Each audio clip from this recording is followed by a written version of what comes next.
Olá pessoal, bom, então hoje nós estamos aqui para continuar a falar a respeito daquele nosso assunto do núcleo do átomo, né?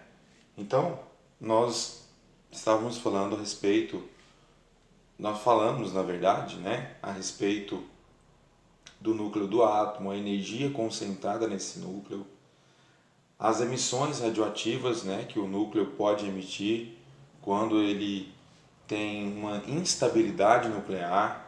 Então o núcleo ele acaba emitindo alguns tipos de emissões radioativas, que podem ser as mais comuns no caso da partícula alfa, partícula beta e radiação gama. A partícula alfa, né, só para dar uma retomada, a partícula alfa então é uma partícula carregada positivamente, formada por 2 prótons e 2 nêutrons. Então, toda vez que um núcleo ele emite uma partícula alfa, ele está perdendo, né, 4 números de massa e 2 números atômicos, ou número de próton. A partícula beta é uma partícula carregada negativamente, né, ela tem energia elétrica negativa, pois ela é um elétron que foi expulso do núcleo, né, foi expelido do núcleo. E toda vez que um núcleo ele emite uma partícula beta, então ele acaba aumentando em uma unidade o seu número de prótons, porém a sua massa atômica continua a mesma. E a radiação gama, né? Então a radiação gama é uma energia eletromagnética que não possui carga elétrica e nem massa. Então ela não interfere no número de massa e não interfere no número atômico do átomo, né? Então isso nós já falamos. Então esses núcleos instáveis, eles vão emitindo esses tipos de radiação a fim de se estabilizar. E à medida que eles vão se estabilizando, vão diminuindo a sua frequência radioativa, né? Eles vão deixando de ser então, né, parcialmente radioativos ou vão se tornando mais estáveis. O tempo que esse elemento químico vai gastar para reduzir essa sua frequência radioativa é específico para cada elemento. Então, cada elemento químico ele vai ter um determinado tempo. E esse tempo, então, é chamado de tempo de meia-vida ou período de semidesintegração. Então, o que é isso? Então, esse tempo de meia-vida é o tempo que um elemento químico radioativo gasta para reduzir metade da sua massa radioativa ou metade dos seus números, do seu número de átomos radioativos. Então, à medida que os átomos vão emitindo radiações, vão se estabilizando, né, eles vão formando novos elementos, que a gente já falou também a respeito da transmutação. Então, eles vão deixando de ser radioativos.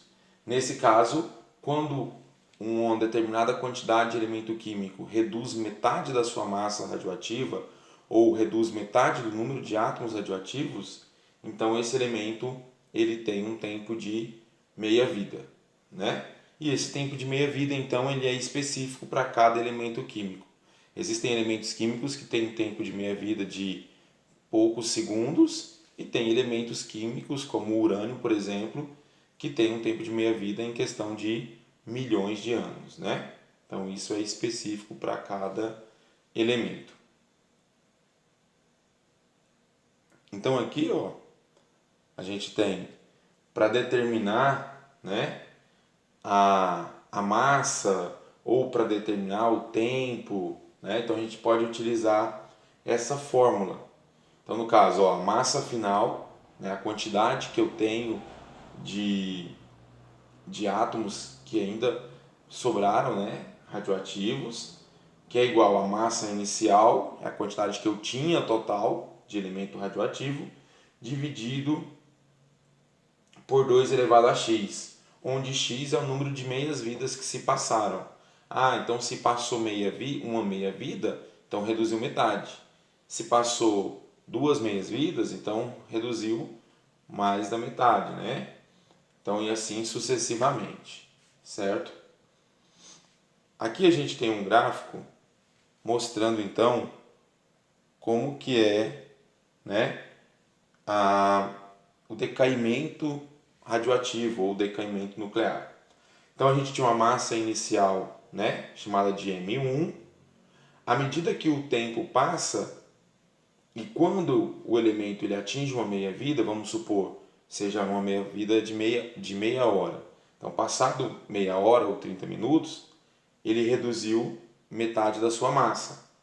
Passado mais meia hora, ele reduziu dessa massa, né, 2, ele reduziu mais metade.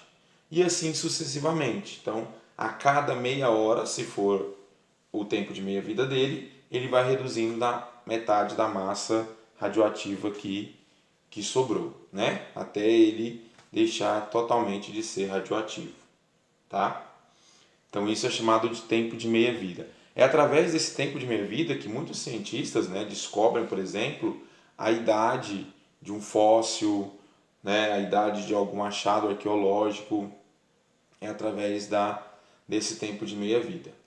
Então a radioatividade, ela não é uma coisa ruim, né? Geralmente quando a gente tem uma ideia quando fala de radioatividade, de ser uma coisa ruim, maléfica, né? E nem sempre é assim. Então a radioatividade ela tem muitas aplicações no campo da medicina, no campo de diagnósticos de doença, de tratamentos de doença, da agricultura, de pesquisas. É claro que ela tem o seu lado negativo, né? Como a radiação gama que provoca vários problemas, né? Com o nosso DNA e tudo mais. Então tem uma série de questões aí importantes, né? Que envolvem então essa radioatividade, certo? Mas uma das mais importantes, alguns mais importantes processos que ocorrem com o núcleo do átomo, que envolve também a radioatividade, são os processos de fissão e fusão nuclear. O que é o processo de fissão nuclear? Então, o processo de fissão nuclear é o processo de quebra do núcleo do átomo, né? Então, a palavra fissão vem de quebra, separação.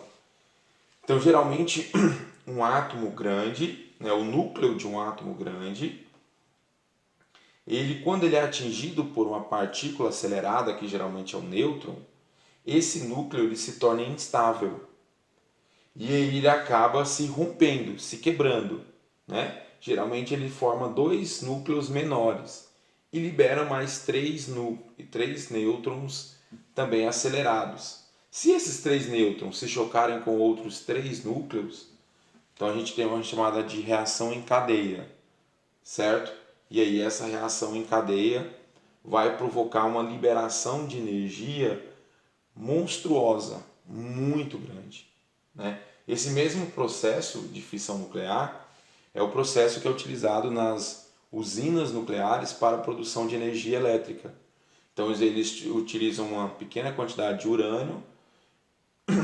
Esse urânio radioativo ele é submetido a esse processo de fissão nuclear dentro dos reatores nucleares.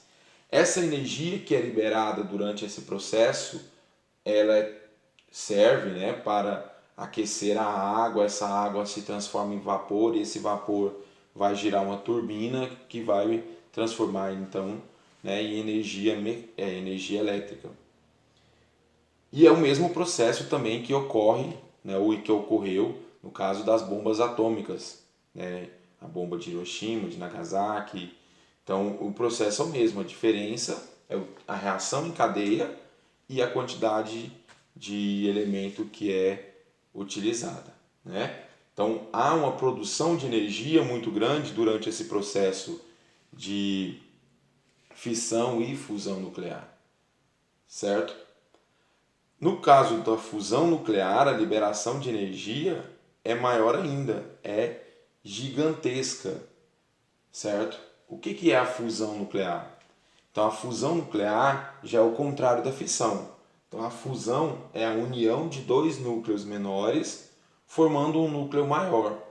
Então aqui, por exemplo, ó, eu tenho núcleos de átomos de hidrogênio. Esses núcleos se juntam, se fundem e formam um núcleo maior, que é o núcleo do átomo de hélio, né? Então, nesse caso, para que isso aconteça, requer uma quantidade de energia muito grande, um calor muito intenso, uma pressão muito alta. Então, são condições que naturalmente nós encontramos somente em estrelas como, por exemplo, o Sol, né? Então, é esse processo de fusão nuclear que mantém o nosso Sol, né, vivo, que mantém o nosso Sol funcionando. Então, no Sol, né, diariamente toneladas e toneladas de hidrogênio se fundem, formando átomos de hélio, né, e liberando uma gigantesca quantidade de energia, certo? Então é isso, pessoal. Espero que vocês tenham entendido um pouco, né? E até mais. Na próxima aula a gente já segue com um outro assunto. Obrigado.